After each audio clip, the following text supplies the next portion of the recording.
Here's just a quick reminder of the organizational triangle that we used about how the church was organized. The reality is by the year 1000, the church was starting to face some problems.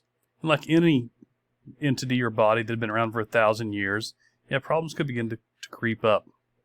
One of those problems was the rule of celibacy. So when a clergy member becomes part of the church, they take this vow of celibacy. So a priest or a nun or church official.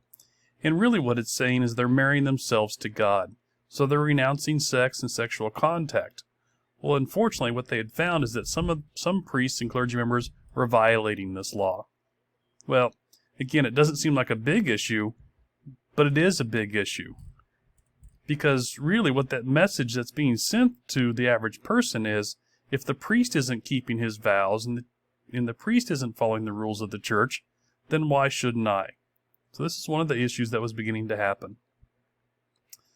A second issue is the practice of simony. So let's say a lord has 3 sons.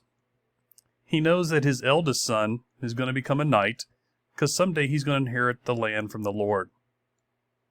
His second son he may have trained as a knight also. That's why it's kind of insurance. So if anything happens to the first son, you have the second son who could eventually take over.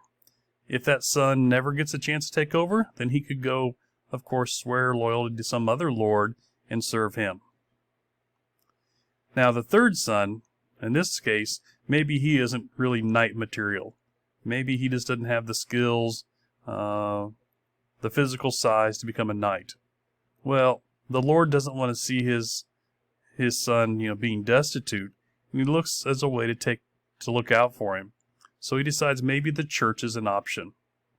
Well, ideally, if you look at our organization, his son should start out as a priest and work his way up.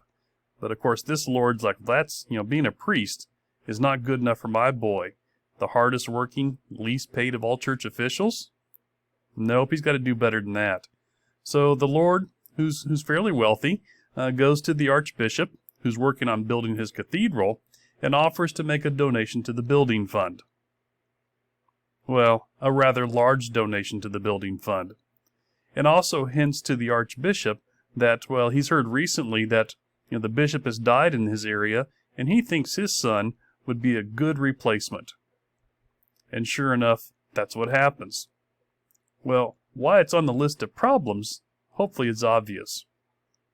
Well, one, he's just bought an office for his son. And 2, it sends really kind of a bad message to everyone else. For priests, it's certainly a morale issue. They're looking at this guy who now becomes their bishop, and they all pretty much have a good idea on how it happened. And then the question is, how much does this young boy, this son, really know about the church?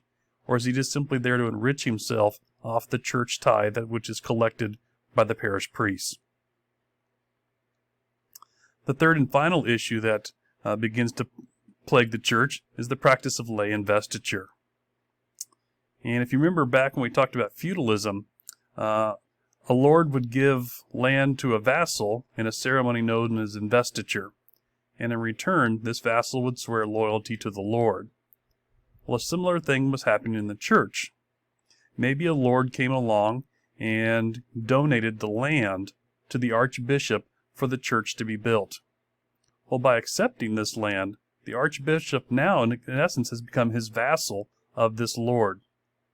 Well, archbishops aren't going to be able to go fight, because that's not what they do. But perhaps now this landlord has some control over the bishop and the decisions that he makes. So these are the 3 issues that were plaguing the church. By the mid-year 1000, a new pope came into position, as you can see, Pope Gregory, and he began to address some of these issues. In fact, he's referred to as the reforming pope. The first one is he demanded celibacy. This one was fairly easy. If church officials could not stick by their vow of celibacy, then they were forced to leave the church. He banned the practice of simony. Simony, the buying and selling of church office, was forever banned. He issued a warning to all church officials about this practice, and if it continued, they'd be removed from the church. He created new monasteries and convents. These are places where monks or nuns would live. They were built out in the countrysides, and they became a model for church policies. They provided services to the local people, not only spiritual services. They served as hospitals, they served as libraries, they served as educational centers. So they became a way to reach the average people and improve the look of the church. And they began to confront rulers over the practice of lay investiture. In fact, they often started at the very top of positions, the highest lords. Because if they could get the highest lords to conform and stop lay investiture, then it was easier to get the lesser lords to do this practice. These are all reforms that were started to try to fix the problems that happened within the church. Some of these were very successful, as we'll see later on in history, some not quite so much.